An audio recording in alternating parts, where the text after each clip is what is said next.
Hello everyone. माझ्या चॅनलवरती कोणी नवीन कथा ऐकायला आले असतील तर नक्कीच तुम्हाला जे सबस्क्राईबचं बटन दिसतं त्यावरती क्लिक करा आणि आपल्या चॅनलला सबस्क्राईब करा, जेणेकरून तुम्हाला आपल्या चॅनलचे अपडेट्स मिळत जातील. कधी भाग प्रकाशित होतो हे तुम्हाला समजत जाईल. कारण खूप सारे असेच आहेत जे फक्त कथा वाचतात, कमेंट्स करत नाहीत, लाईक करत नाहीत आणि सबस्क्राईबसुद्धा करत नाहीत. कारण खरंच कथा लिहिणं खूप अवघड असतं. तुमचं एक सबस्क्राईब आमच्यासाठी खूप आहे. चला आता आपण आपल्या कथेकडे वळूया. प्रेम हे भाग 20. दुसऱ्या दिवशी सकाळची वेळ. दारावरची बेल वाजते. तुम्ही इथे? असं अचानक आदूची आई दरवाजा ओपन करून बोलते. हो, ते पिहूला भेटायला आलो होतो. रियांश बोलतो. या ना. सॉरी, मी तुम्हाला आतमध्ये बोलवलंच नाही. या ना, आतमध्ये या. आदूच्या आईचे बोलणे ऐकून रियांश आतमध्ये येतो. तुम्हाला चहा चालेल का? नाही, नको, मला काहीच नको आहे. पिहू कुठे आहे? अहो, पिहू रूममध्ये झोपली आहे, आदूची आई बोलते. आदूच्या आईचे बोलणे ऐकून रियांश एकदा घड्याळामध्ये बघतो तर सकाळचे 11 वाजून गेलेले होते. एवढा उशीर कोण झोपतं का? रियांश मनातच बोलतो आणि परत आदूच्या आईकडे बघून बोलतो. मग कधी उठेल ती? अहो, रात्रभर पोरी फक्त दंगामस्तीच करत होत्या, त्यामुळे अजून पिहू उठली नाही. आणि अदूला अचानक एक काम महत्त्वाचे लागले, त्यामुळे ती लवकरच बाहेर गेलेली आहे. अच्छा, मग आता पिहू लवकर उठणारच नाही का? रियांश पटकन आदूच्या आईकडे बघून बोलतो. अहो नाही, तसं काही नाही. थांबा ना, मी पटकन तिला उठवून आणते. तुम्ही बसा, मी आलेच. नाही, नको, मीच जातो ना रूममध्ये. मला थोडं तिच्याशी बोलायचंसुद्धा आहे. हो चालेल, तुम्ही भेटा तिला रूममध्ये जाऊन. रूम कुठे आहे? हां, चला ना, मी दाखवते. आदूची आई रियांशला रूम दाखवते आणि त्यासुद्धा किचनमध्ये जातात. रियांश रूममध्ये जातो तर पिहू निवांतपणे झोपलेली होती. रोज पिहूला साडीत बघणारा रियांश आज पिहूला शर्ट आणि 3/4 पॅन्टमध्ये बघत होता. झोपेत पिहू खूपच क्यूट दिसत होती. रियांश पिहूजवळ जातो आणि तिच्या उशाजवळ जाऊन बसतो. हळूच तिचे डोके त्याच्या मांडीवरती घेऊन ठेवतो आणि तिच्या केसांवरून हात फिरवू लागतो. तेच इकडे पिहूला जाग येते आणि तिचे लक्ष अचानक रियांशकडे जाते. पिहू तिचे डोळे चोळते आणि एकटीच बडबड करू लागते. छी बाबा, हे आता मला स्वप्नातसुद्धा दिसत आहेत. इकडे आली तरी मला यांचाच भास होत आहे. तिकडे असेल की फक्त यांची चिडचिड असते आणि आता यांचा मला भास होत आहे. पिहू उठते आणि परत एकदा तिचे डोळे चोळते. तेच इकडे पिहूचे बोलणे ऐकून रियांश गालातल्या गालात हसत होता. पिहूला आतासुद्धा रियांश दिसत होता. तुम्ही खरंच आलेला आहात का? हो, मी खरंच आलो आहे. तू स्वप्न नाहीच बघत. पिहूला जाणीव होते ती काय बोललेली आहे ती एकदा स्वतःकडे बघते आणि एकदा रियांशकडे बघते. तिला आता असं रियांशच्या समोर यायला खूपच लाज वाटत होती. पिहू पटकन बेडवरून उठते आणि बाथरूममध्ये चेंज करायला जाते. पिहूचा हा वेडेपणा बघून इकडे मात्र रियांश गालातल्या गालात हसत होता. थोड्या वेळाने पिहू साडी नेसून बाहेर येते. रियांश अजूनही बेडवरतीच बसलेला होता. अहो, पिहू हळूच बोलते. ते म्हणजे तुम्ही अचानक इथे कसे काय? रियांश बेडवरून उठतो आणि पिहूच्या जवळ जातो. रियांशच्या जवळ येण्याने पिहू हळूहळू मागे सरकत होती. पिहू जसजशी मागे सरकेल तसतसे रियांश पिहूच्या जास्तच जवळ येत होता. पिहूला आता दुसरीकडे कुठे जायला जागा नव्हती. शेवटी मागे भिंत लागते, त्यामुळे आता पिहूला दुसरीकडे कुठेच जाता येत नव्हते. रियांश पिहूच्या अगदीच जवळ आलेला होता. पिहूला अजून तिची मान खालीच घेते. रियांशचे मात्र एकटक पिहूकडे लक्ष होते. तो एकटक तिच्याकडेच बघत होता. रियांशच्या अशा बघण्याने पिहूला कसे तरीच होत होते. पोटात हजारो फुलपाखरे उडत होती. कुठेतरी पळून जावावे असं तिला वाटत होतं. पिहू रियांशपासून दूर होण्यासाठी एका बाजूला जायला निघते. तेच इकडे रियांश पटकन त्याचा एक हात भिंतीवरती ठेवतो. हे बघून पिहू दुसऱ्या बाजूने जायचा प्रयत्न करू लागते. रियांश पटकन तिचा हात ओढतो आणि तिला स्वतःकडे ओढून घेतो. आता दोघेही एकमेकांच्या खूप जवळ आलेले होते. रियांश त्याचे दोन्ही हात पिहूच्या गालावर ठेवतो आणि त्याच्या अंगठ्याने हळूच पिहूच्या गालावरती बोट फिरवू लागतो. पिहू तिचे अंग चोरून फक्त उभा होती. रियांश हळूच पिहूचा चेहरा वरती करतो आणि तिच्या चेहऱ्याजवळ स्वतःचा चेहरा आणतो. दोघेही एकमेकांच्या खूप जवळ होते. रियांश आता त्याचा अंगठा पिहूच्या ओठांवरती फिरवू लागतो. पिहू तिचे डोळे घट्ट मिटून घेते. रियांश पटकन पिहूच्या ओठांवरती त्याचे ओठ टेकवतो आणि पॅशनेटली तिला किस करू लागतो. रियांशच्या या वागण्यामुळे पिहू रियांशच्या छातीवरती हात ठेवून त्याला ढकलू लागते. पण आता रियांश त्याचा सगळा काही राग तिच्या ओठांवरती काढत होता. पिहू खूप जोर लावून रियांशला ढकलत होती, पण तिचा जोर कमी पडत होता. शेवटी ती थकून गप्प बसते. रियांश खूप वेळ पिहूच्या ओठांवर त्याचा राग काढत होता. आता पिहूला श्वास घ्यायला त्रास होत होता. रियांश खूप वेळानंतर पिहूला सोडतो आणि तिला घट्ट मिठीत घेतो. पिहूसुद्धा काहीच न बोलता रियांशला घट्ट मिठी मारते. खरं तर पिहू रियांशच्या जवळ असायची, पण ती त्याच्याशी कधी नीट बोलत नव्हती आणि रियांशसुद्धा तिच्याशी नीट बोलत नव्हता. पण आता रियांश तिच्याशी बोलायचा प्रयत्न करत होता, पण पिहू त्याला इग्नोर करत होती. 2-3 दिवस एकमेकांमध्ये जो दुरावा होता तो आज संपलेला होता. एकमेकांपासून लांब गेले की माणसाबद्दल ओढ निर्माण होते. आपण त्या व्यक्तीशिवाय राहू शकत नाही अशी आपल्याला जाणीव होते. तेच खरं तर रियांशच्या बाबतीत आज झालेले होते. 2-3 दिवसाच्या दुराव्यानंतर रियांश आज पिहूचा स्पर्श अनुभवत होता. पिहूला भेटल्यानंतर रियांशला कुठे आता चांगले वाटत होते. नाहीतर 2-3 दिवस फक्त त्याची चिडचिड होत होती. आता त्याची चिडचिड पूर्णपणे बंद झालेली होती. दोघेजण एकमेकांच्या मिठीत हा क्षण अनुभवत होते. आजूबाजूच्या जगाचा त्यांना पूर्णपणे विसरच पडलेला होता. खरं तर त्यांना समजत नव्हते की हे काय होत आहे, पण रियांश आज स्वतःला अजिबात कंट्रोल करू शकलेला नव्हता. एकमेकांच्या मिठीत स्पर्शात दोघेही हरवून गेलेले होते. पिहू अचानक आपण हे काय करतोय याची तिला जाणीव होते आणि ती पटकन रियांशच्या मिठीतून बाहेर येते आणि रियांशपासून दूर होते. पिहू रियांशकडे पाठ करून दुसरीकडे तोंड करून उभा होती. रियांशला सुद्धा समजते त्याने रागाच्या भरात, भावनेच्या भरात काय केलेले आहे. आता रूममधलं वातावरण सगळं काही शांत होतं. दोघेही काहीच बोलत नव्हते. रियांश मागून पिहूचा हात पकडतो आणि तिला स्वतःकडे वळवतो.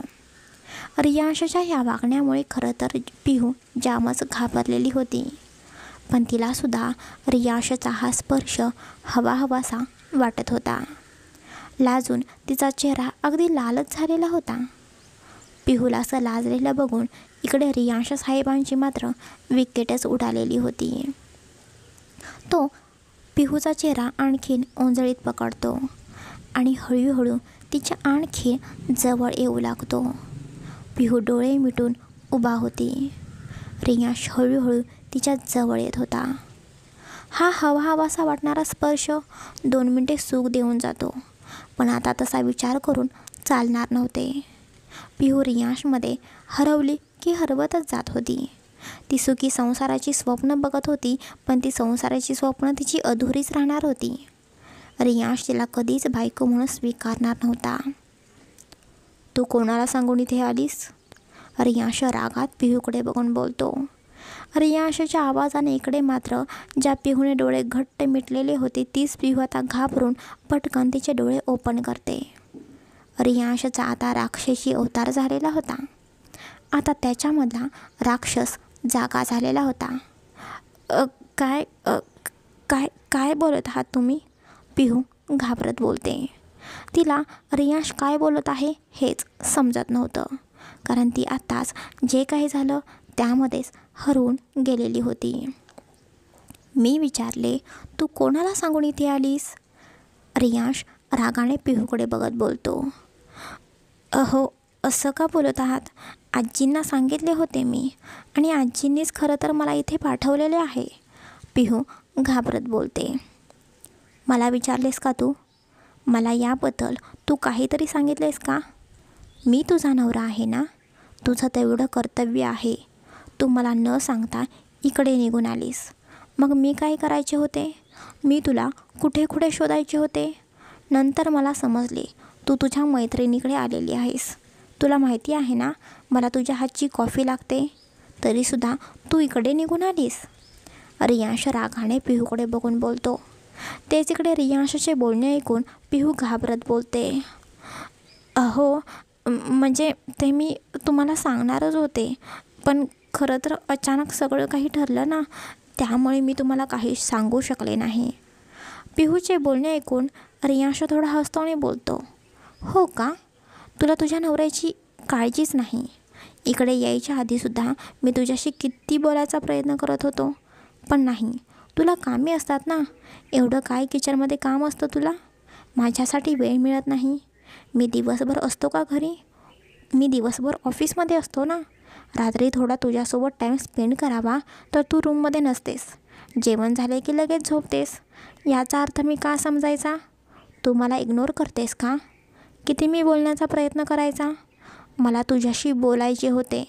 तुला समजत नाही का गं?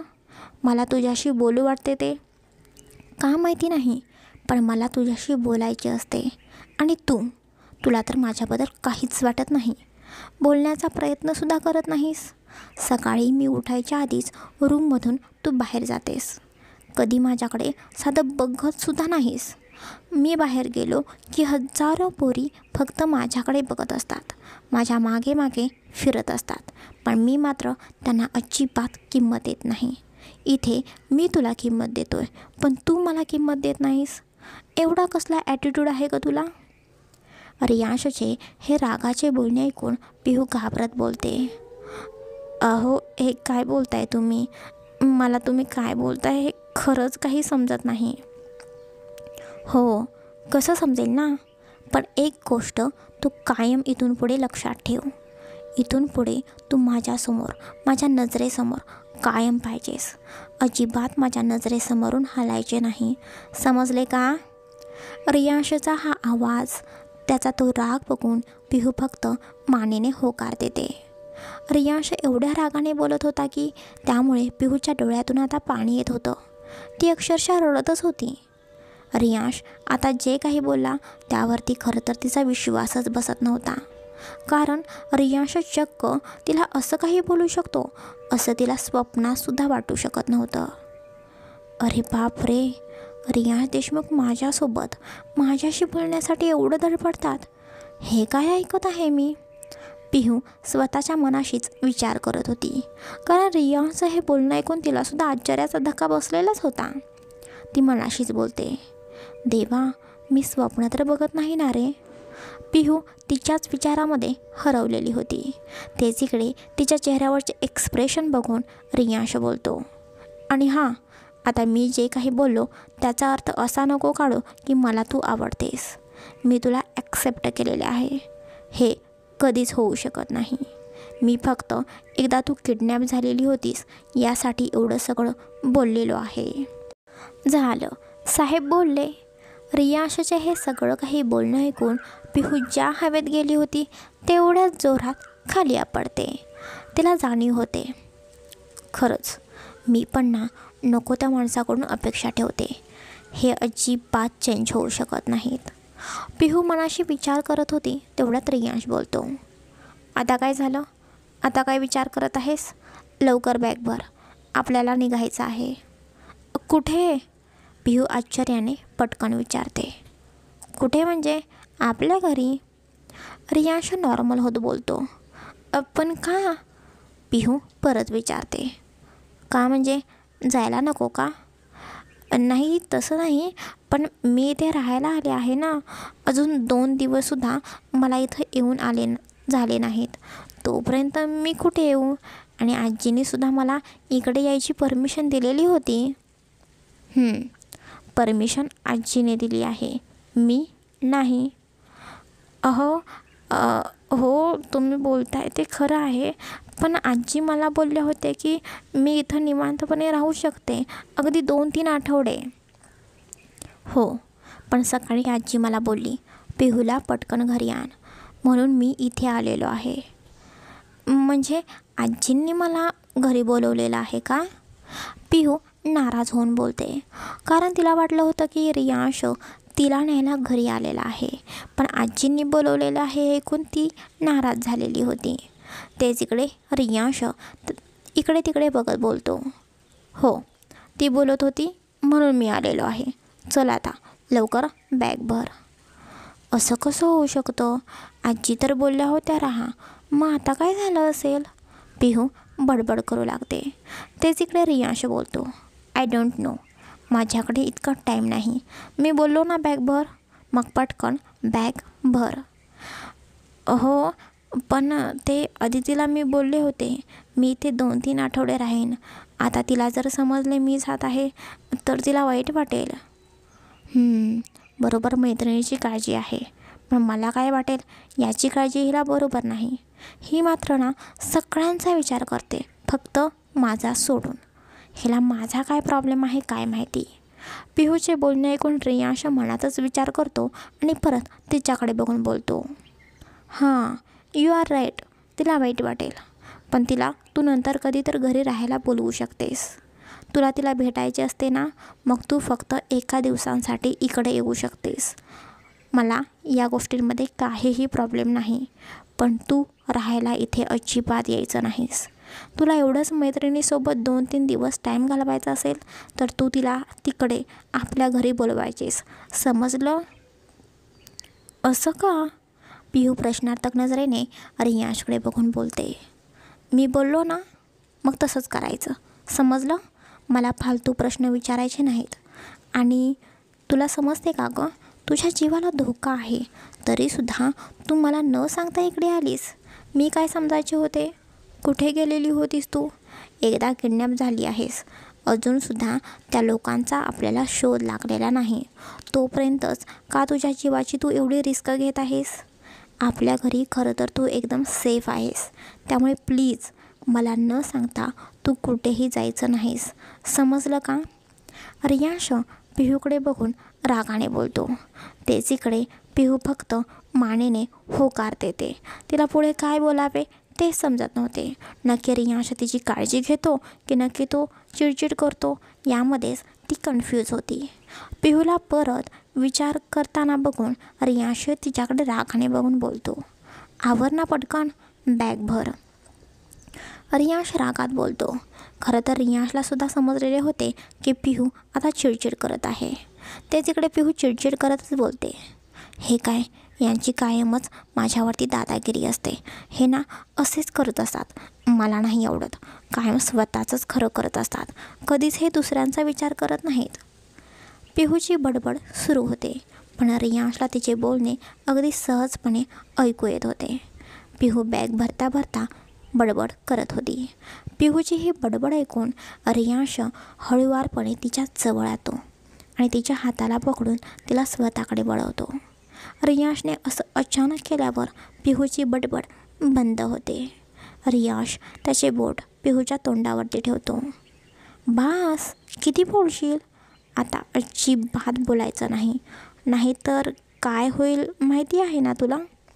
रियांश हसतच नाटकी स्वरात बोलतो आणि हळूच तिच्या जवळ जातो.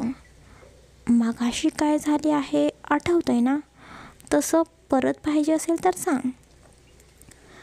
रियांशचे हे बोलणे ऐकून पिहू डोळे मोठे करून त्याच्याकडे बघत होती.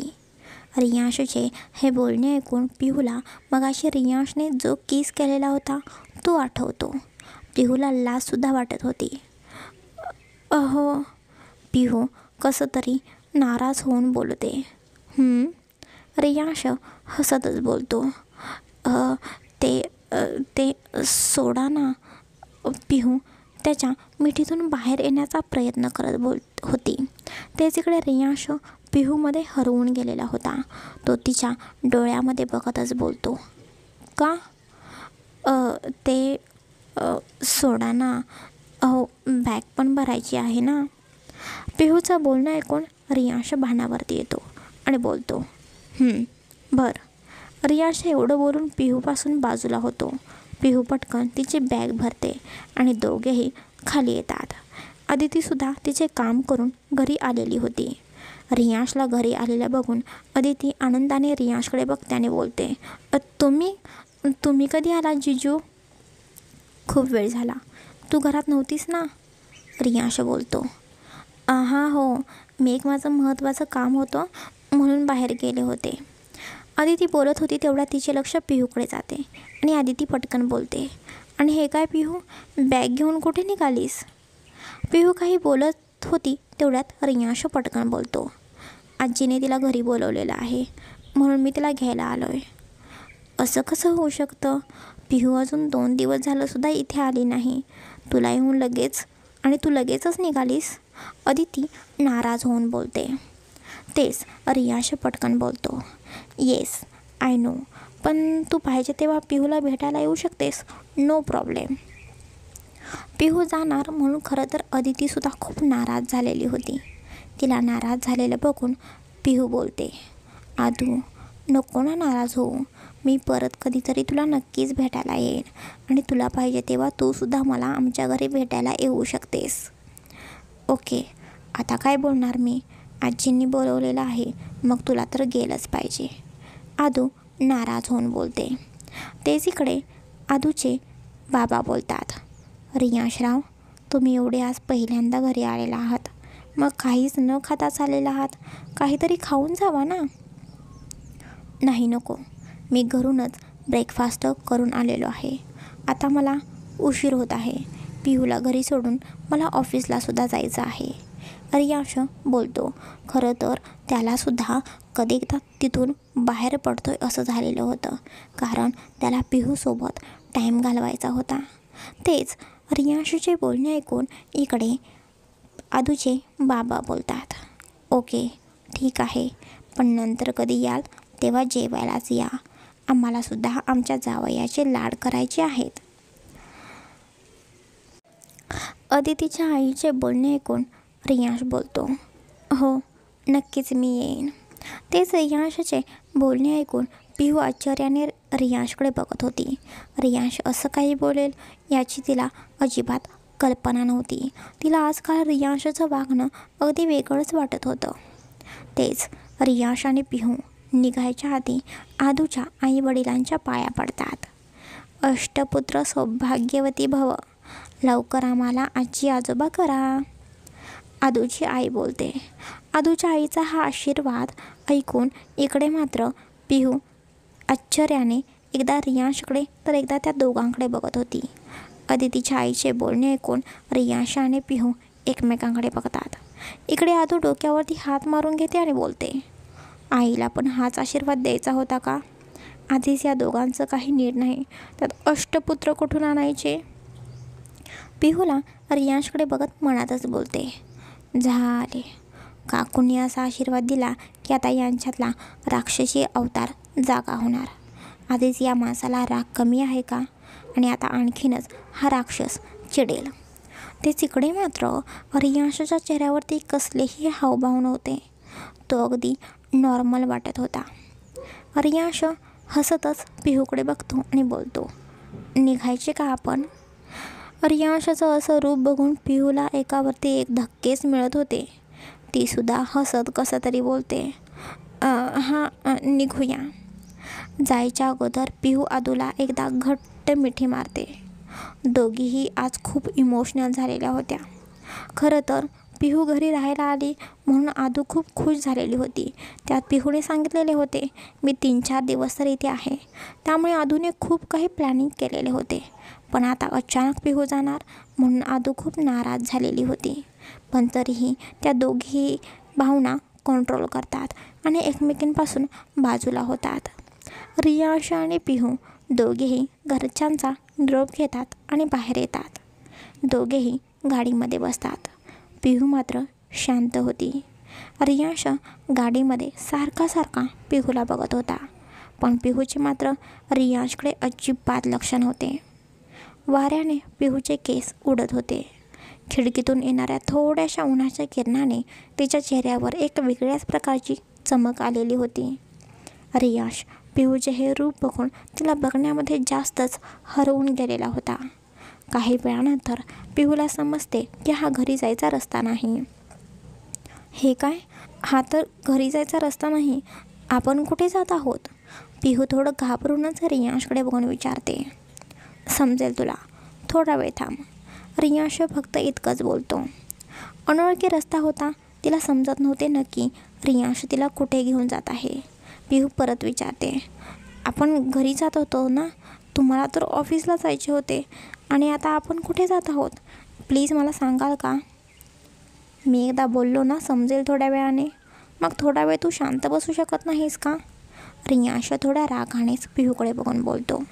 रियांश सारखंच आज पिहूवरती रागवत होता. त्यामुळे रियांश रागवल्याने पिहू शांत बसते आणि नाक फुकून बाहेर बघू लागते. पिहूचे हे नखरे बघून रियांशला गालातल्या गालात हसू येत होते. तो गालातल्या गालात पिहूकडे बघून हसत होता. पण ही पिहू गप्प बसेल ती कसली पिहू? ती परत रियांशकडे बघते आणि बोलते. खूप लांब जायचं आहे का आपल्याला? नाही, एवढेसुद्धा लांब नाही. थोडा वेळ तर लागेलच ना. हां, हो. मग मी गाणी लावू शकते का? पिहू अडखळतच बोलते. पिहूचे बोलणे ऐकून रियांश पिहूकडे एक भुई करून तिरके तिच्याकडे बघतो. पिहूला समजते की रियांश आता नक्कीच तिच्यावरती रागवणार. त्यामुळे ती तोंड वाकडं करून आणखीन बाहेर बघू लागते. तिला माहिती होतं रियांश नाहीच बोलणार. लाव. रियांशसुद्धा हसत पुढे बघून बोलतो. खरंच? पिहू आनंदाने बोलते. तिला तर तिच्या कानांवरती विश्वासच बसत नव्हता की रियांश तिला असं काहीतरी बोलेल. रियांश परत आणखीन एक भुई करून तिच्याकडे बघतो. हां लावते. पिहू हसत बोलते आणि ती पटकन गाणी लावते. बाहर से कोई अंदर ना आ सके, अंदर से कोई बाहर ना सके, सोच कभी ऐसा हो तो क्या हो, सोच कभी ऐसा हो तो क्या हो, हम तुम एक कमरे में बंद हो, और चाबी खो जाए. रेडिओवरती हे गाणं लागलेलं होतं. गाणं ऐकून पिहूला आजच्या किसची आठवण झालेली होती. हे ऐकून पिहू पटकन पुढे जाते आणि पटकन ते गाणं चेंज करते. आज पण असलीच गाणी लागायची होती का? पिहू मनाशीच बडबड करू लागते. पिहू आता गाणीच बंद करते आणि बाहेर बघू लागते. पिहूचं हे असं वागणं बघून रियांशला मात्र खूप हसू येत होतं. रियांशला पिहूची अवस्था चांगलीच समजलेली होती. बऱ्याच वेळाने परत पिहू रियांशकडे बघते आणि बोलते. मला असं एकटीला खूप बोर होतं आहे. तुम्हीसुद्धा काही बोलत नाही. तुम्ही ना एकदम बोरिंग आहात. पिहू एकदम भावनेच्या भरात बोलून जाते आणि एकदम जीभ बाहेर काढते. तिला समजते की ती काय बोलून गेली ते. त्याच्याकडे पिहूचे बोलणे ऐकून रियांश तिच्याकडे डोळे मोठे करून बघत होता. मी आणि बोरिंग असं का तुला वाटतं? नाही, काही नाही. मी ते सहज बोलले. रियांश परत रागवेल म्हणून पिहू कारणं देऊ लागते. असं कसं? सहज कसं बोलशील? काहीतरी कारण असेल ना. आता सांग, मी बोरिंग का वाटतं तुला? रियांश ड्रायव्हिंग करतच पिहूकडे बघत बोलतो. मग काय तर, तुम्ही काहीच बोलत नाही. प्रत्येक वेळी तुम्ही आणि तुमचं काम हे सारखं तुमचं सुरू असतं. आता प्रवासामध्ये कोण काम करतं का? पण तुम्ही करता. प्रवास कसा करायचा असतो? आजूबाजूच्या निसर्गाचा अनुभव घ्यायचा असतो. प्रत्येक क्षण जगायचा असतो. तुम्ही एवढं सगळं करता कशासाठी? एवढा पैसा काय करायचा आहे? जर आपल्या आयुष्यात आनंदच नसेल तर त्या पैशाचे सुद्धा मग काय करायचं आहे? आपण जे काही करतो, आपण जे काही कमवतो, एवढं सगळं आपण आपल्या आनंदासाठी करतो ना. मग आपण विचार केला पाहिजे, आपल्या आयुष्यात खरंच आनंद आहे का? आपण खरंच आनंदामध्ये जगतो का? या गोष्टीसुद्धा आपण बघितल्या पाहिजेत ना. पिहूचे एकसारखे बडबडणे सुरूच असते. रियांश फक्त पिहूचं बोलणं शांतपणे ऐकत होता. आज तो तिला काहीच उलट बोलत नव्हता. तो फक्त तिची सोबत आज अनुभवत होता. त्याला आज अजिबात भांडायचं नव्हतं किंवा तिला काही बोलायचं नव्हतं. फक्त ती सोबत असावी एवढंच त्याच्या मनाला वाटत होतं.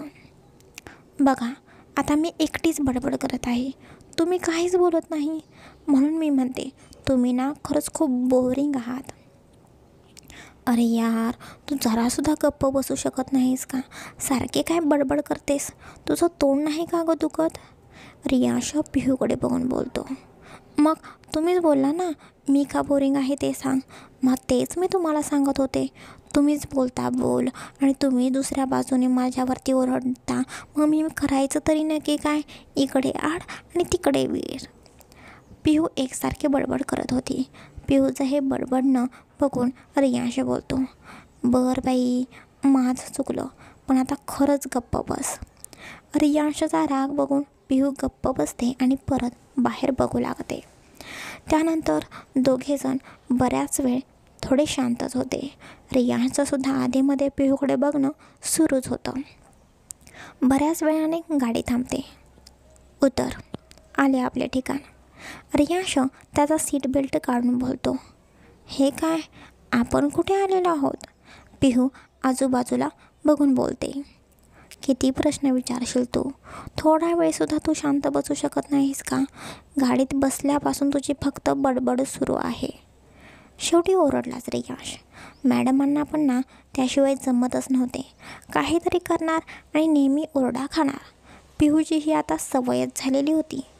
पिहूसुद्धा तोंड वाकडं करते आणि तिचा सीट बेल्ट काढते आणि गाडीतून उतरते. दोघेही गाडीतून उतरतात. रियांश पुढे गेलेला होता.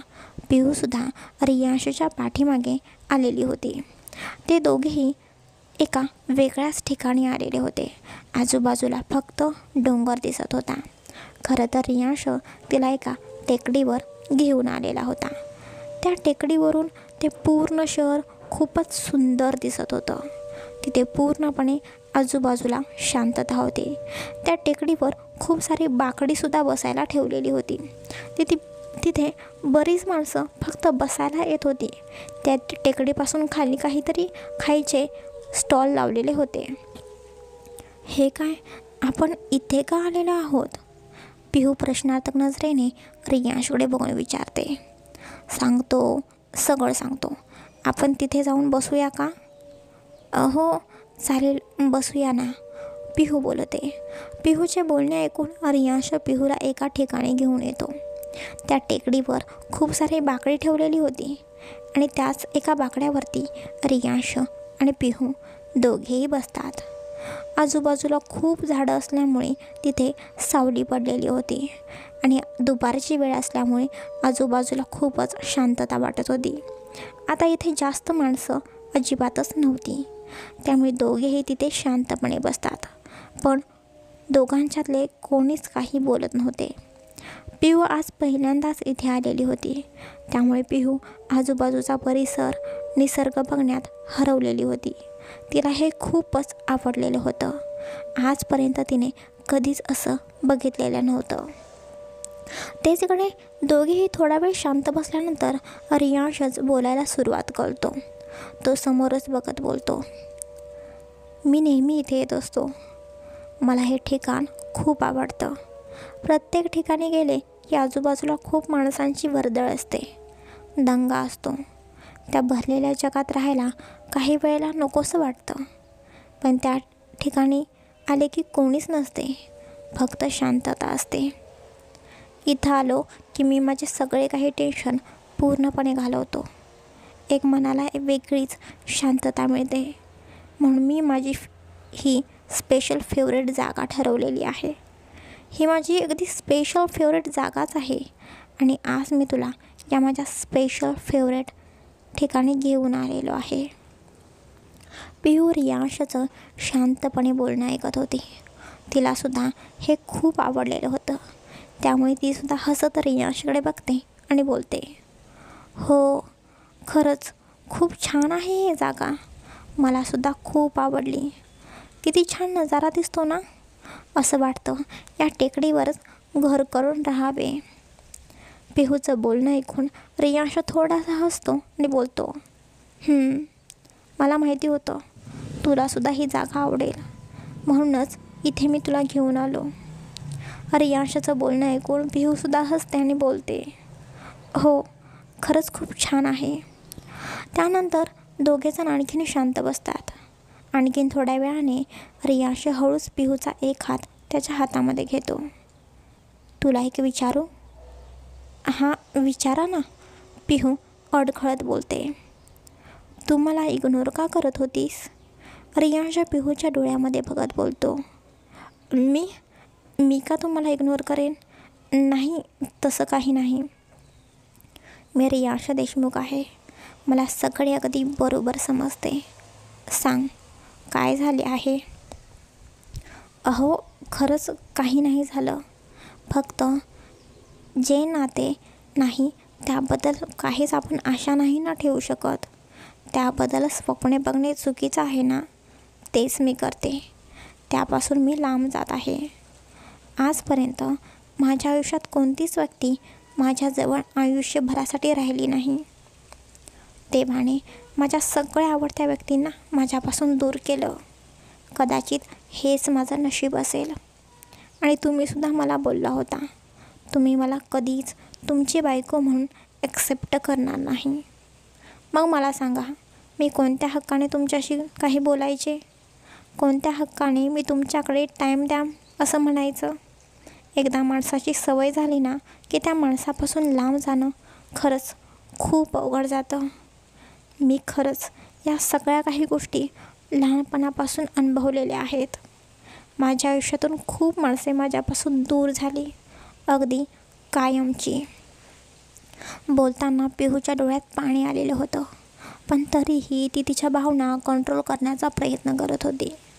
पण तेच, पिहू हे नक्की काय बोलत आहे? तिचं हे कोड्यातलं बोलणं रियांशला समजलेलं नव्हतं. तेच परत पिहू बोलते. आपलं फ्युचर मला माहिती आहे, तुम्हाला माहिती आहे. ते तुम्हीच ठरवलेलं आहे. तुम्ही आपला डिवोर्स ठरवलेला आहे. डिवोर्स झाला की आपण एकत्र नसणार. आपलं नातं फक्त 1 वर्षासाठी आहे. नंतर तुम्ही तुमच्या मार्गाने आणि मी माझ्या मार्गाने. 1 वर्षात जर मला तुमची सवय झाली तर? पिहू हा प्रश्न रियांशकडे बघून विचारते. तर काय? रियांशसुद्धा घाबरत बोलतो. तर तुम्ही काय मला तुमच्या आयुष्यामध्ये जागा नाही ना देणार? डिवोर्स हा होणारच आहे. फक्त तुम्हाला एक सांगते, एखाद्याच्या आयुष्यात एखादी घटना घडली ना तर आपण असं समजून जायचं की ते त्याचं नशीब असते, म्हणून तसं घडतं. प्रत्येकाच्या आयुष्यात ते घडतेच असं नाही. सगळ्याच मुलांना धोका देतात असं नाही. मला आजींनी जयभाऊजींबद्दल सगळं काही सांगितलेलं आहे. जयभाऊजींना त्या मुलीने धोका दिला, त्यात त्यांची काही चूक नव्हती. त्या मुलीसाठी पैसा महत्त्वाचा होता. तिने माणसांपेक्षा पैशाला महत्त्व दिले. जगात प्रत्येक माणूस पैशाला महत्त्व देतो असं नाही ना. काही माणसांना खरंच माणसाची किंमत असते. आयुष्यात आपल्या जवळची माणसं नसली ना मग माणसाला समजते पैसा महत्त्वाचा की माणूस महत्त्वाचा. मी तुम्हाला काही सांगण्याऐवजी किंवा मी तुम्हाला सांगण्याएवढी मोठी नाही, पण मी आज तुम्हाला एक गोष्ट सांगते, माणुसकीच्या नात्याने सांगते असं समजा. जयभाऊजींना ती मुलगी सोडून गेली म्हणून जयभाऊजींनी आत्महत्या केली, सुसाईड केलं. हे खरंच खूप चुकीचं होतं ना. तुम्हीसुद्धा एकदा एका बाजूने विचार करून बघा ना, हे किती बरोबर आहे ते. जयभाऊजींवर प्रेम करणारे या जगात खूप सारी माणसं होती, फक्त तीच मुलगी होती असं नाही ना. जयभाऊजींजवळ त्यांच्याजवळ प्रेम करण्यासाठी तुम्ही होता, आयुष भाऊजी होते, जयभाऊजींच्या आईवडील होते, सगळी फॅमिली होती. फक्त ती मुलगी सोडून गेली म्हणून त्यांनी सुसाईड करण्याचा विचार केला. मग त्यांनी तुमचा का नाही विचार केला? ज्याप्रमाणे ती मुलगी चुकली त्याप्रमाणे भाऊजीसुद्धा चुकले असं मला वाटतं. कारण तिने प्रेम केले, कारण त्यात तिचा स्वार्थ होता. हे त्यांनीसुद्धा समजून घ्यायला पाहिजे होते आणि स्वतःला या सगळ्या काही गोष्टीतून बाहेर काढायला पाहिजे होते. पण त्यांनी तसं नाही केलं. त्यांनी घरच्यांचा विचार नाही केला. आपलं मन एका माणसामध्ये रमलं की रमतच जातं. त्या माणसाशिवाय ना आपल्याला काही सुचत नाही. पण जर ती व्यक्ती चुकीची असेल तर त्या व्यक्तीमध्ये राहण्यात काय अर्थ आहे? त्या मुलीने ती किती स्वार्थी आहे हे दाखवून दिलं. मी तर म्हणेन ती लग्नाआधीच आयुष भाऊजींच्या आयुष्यातून निघून गेली हे चांगलेच झाले ना. भाऊजी यातून बाहेर पडून एक नवीन आयुष्य सुरू करू शकले असते. पण त्यांनी खूप चुकीचा विचार केला.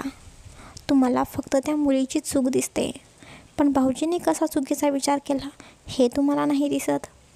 आणि तुम्ही एका मुलीच्या वागण्यावरून सगळ्या मुलींचं वागणं कसं एकच समजता? मग तुम्ही जसं समजता तसंच मग आजी आईसुद्धा पैशांसाठी त्या घरामध्ये आल्या असं आहे का? नाही ना. त्यांनी तुमच्या घरचा पैसा नाही बघितला, त्यांनी तुमच्या घरची माणसं बघितली. प्रत्येक मुलगी फक्त पैशासाठी प्रेम करते का? या जगात माणुसकी जपणारेसुद्धा लोक आहेत. माहिती आहे आजकालचे लोक स्वार्थी झालेले आहेत, फक्त पैसा बघतात. पण काही लोक खरंच मनापासून प्रेमसुद्धा करतात. तुम्ही प्रत्येक मुलीकडे या नजरेने बघत असाल तर हे खरंच तुमचं वागणं चुकीचं आहे असं मला मनापासून वाटतं. सॉरी, मी आज जरा जास्तच, कदाचित खूपच जास्त तुम्हाला बोललेले आहे आणि माझं हे बोलणं तुम्हाला पटणारसुद्धा नाही. पण मला नाही वाटत मी काही चुकीचं बोलत आहे. तुम्ही एकदा विचार करा ना, मग तुम्हालासुद्धा समजेल काय चूक आणि काय बरोबर ते. पिहू एकटीच बडबड करत होती, पण रियांश काहीच बोलत नव्हता. तो फक्त पिहूच्या बोलण्याचा विचार करत होता. तेच पिहू आणखीन थोडा विचार करते आणि बोलते, आणि तुम्ही मगाशी बोलला ना मी तुम्हाला इग्नोर करते का? तसं खरंच काही नाही. फक्त मी स्वतःला तुमच्यामध्ये गुंतू नये यासाठी प्रयत्न करते. नाहीतर मला एकदा तुमची सवय झाली की मी स्वतःलासुद्धा नाही थांबवू शकणार. कदाचित माझंसुद्धा आयुष भाऊजींसारखं होईल. पिहूचं हे बोलणं ऐकून रियांश पटकन तिच्या तोंडावरती बोट ठेवतो आणि बोलतो, श्श, असं काय बोलतेस? मी तुला काहीही होऊ देणार नाही आणि तसे कधीच होणार नाही. रियांश आणि पिहूच्या डोळ्यात न कळत का होईना पाणी आलेलं होतं.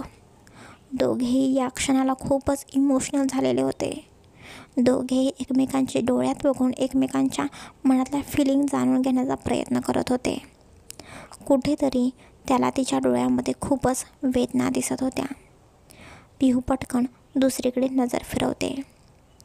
तेच इकडे अणू विषय बदलतच थोडं हसते आणि बोलते, अहो हे खूप भारी आहे, मला खूपच आवडले.